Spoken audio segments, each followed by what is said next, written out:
What's up everyone? Welcome back to the channel. Welcome back to another concept crafting video. This time we have the Decrepit Defiler. You will learn very soon why he's called that. And let's get into the stats first. So vigor is at 60, mine is at 15 because this is another build that will barely use any spells other than buffs. Endurance is at 15.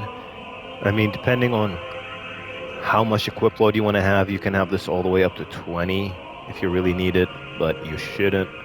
Um, Strength is at 12 right now. However, we will get into this very soon.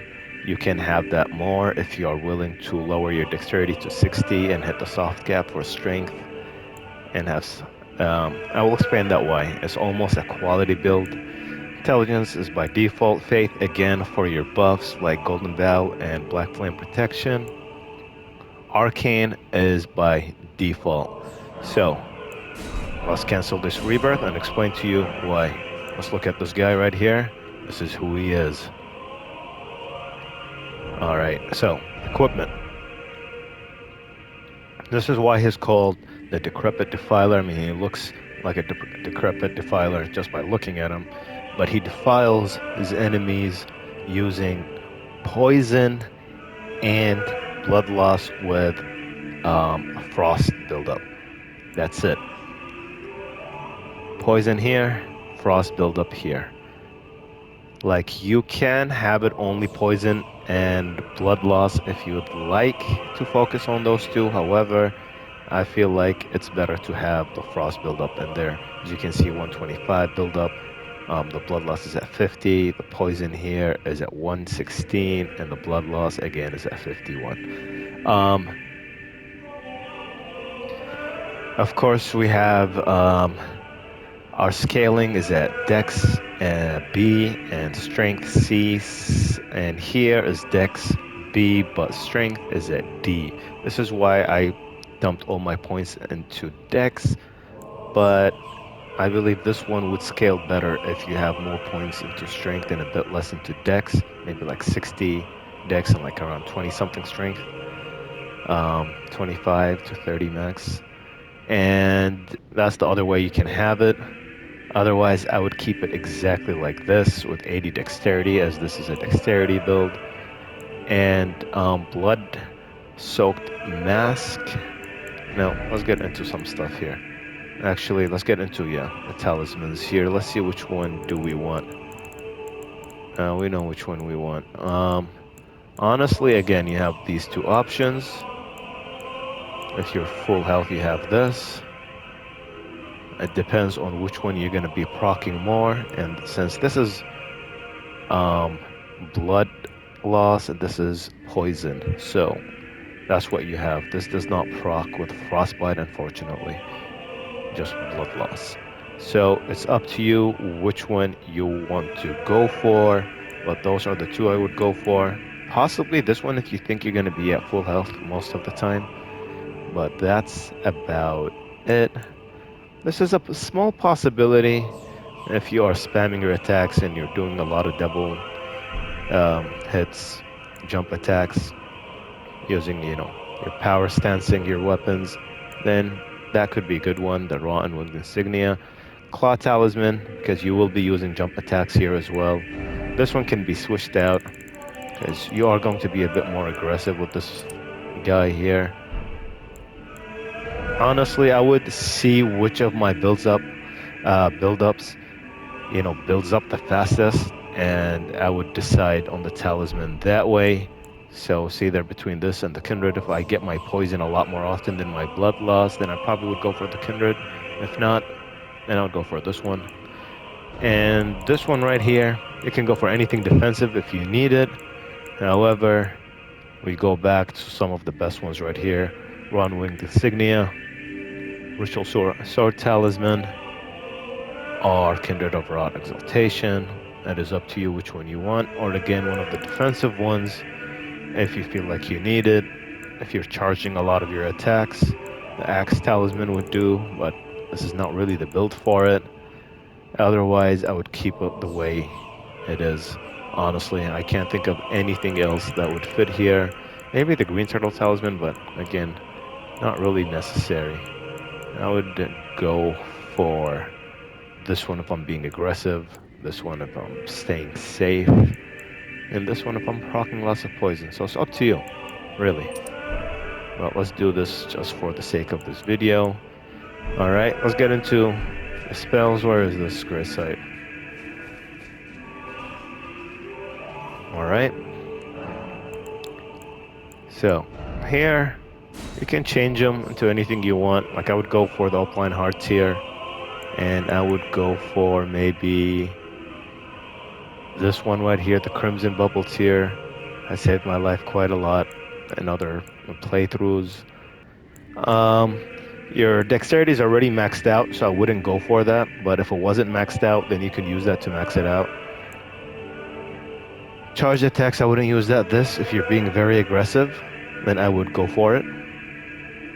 Otherwise, upline hard tier with this one, or even the upline bubble tier. So upline bubble tier or the upline hard tier, the crimson bubble tier, and the thorny crack tier. Those are your options. If you have any other preferences, by all means go ahead and do what you want, but this is what I personally would use for this build. Anyways guys, we're done with all the main things here. The spells are pretty much just the 3 buffs: Beast of Vitality, Golden Vow, Black Flame Protection, and you can use any ranged spell that could help you attack enemies from afar. But I personally wouldn't really think of anything else. I'm not really sure, because we don't have the right stats here, but I'm guessing again, maybe Black Flame would do here. Depending if you're willing to invest some points into Arcane, you might be able to go for this. It's up to you.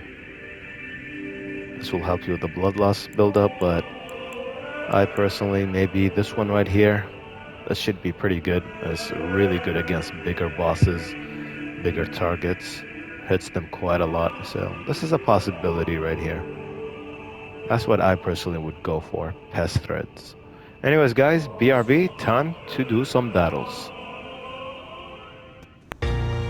Alright guys, I am back. So we're gonna do this giant troll here one time, then we're gonna go do like one boss, or 2 bosses rather. But as you can see guys, your jump attacks are very important here. You can go for the one winged insignia if you think you're gonna be very aggressive. If you're not, you're defensive. You might go for the sword ritual talisman, as long as you stay topped up, you don't get hit a lot. You always, flask up whenever you need it. That also works with this guy. Other than that, as you can see, this troll couldn't do anything to me, and I'm only level 150. So again here, we are destroying these creatures so easily.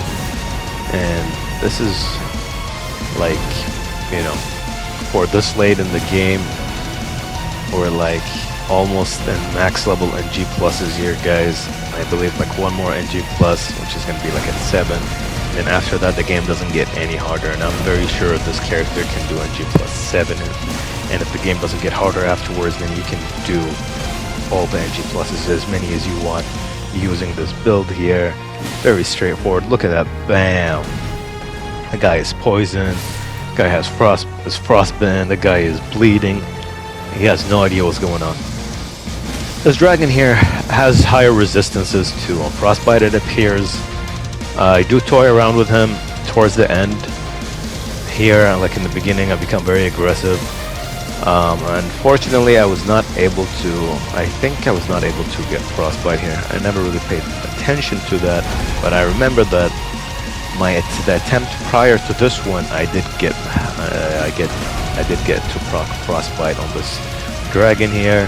However, it does take a little while, and you kind of have to be consistent with using your Ashes of Wars, your Poisonous Mist and Chilling Mist, if you want to proc it, because I do have a keen affinity on my weapon here, meaning if I do not use my Ashes of War, my weapons will not be enchanted and they will not proc poison or frostbite on their own. Something that I probably should not have done because I only do that against creatures that are immune to bleed and frostbite. But yeah, I mean, this guy, I'm gonna make a story for him and a few other guys such as the Leech Lord. And who else do we have? The Lightning Loyalist and the Terror Tyrant. You guys will see everything when the time comes. They're all part of one clan led by the Raw and Radical. I'm gonna make a story or something about this. I don't know. I just feel like it for some reason. So as you can see, like that was bullshit. Like that was so bullshit. Like I dodged his freaking tail, and it still hit me. Like I should have killed him afterwards, but I'm glad he pushed me back because if I stayed beneath him when he did this attack, I would have been dead for sure. I would have been so dead. Look at that. I'm almost dead here. But thank you, Mount. Thank you, Torrent. You saved my life. And as you can see here, like I could have just hit him one more time, but like I'm trying things out. Look, like I'm running around in circles. I tried to go for his leg here. He got lucky. Gets out of the way right when I was about to do it. And then we're gonna go finish him off right now while mounted. Anyways, guys, this is the end of this video. I hope you enjoyed it. And as always, thank you all so much for watching, and I'll catch you all in the next one. Take care, have a good day, and peace.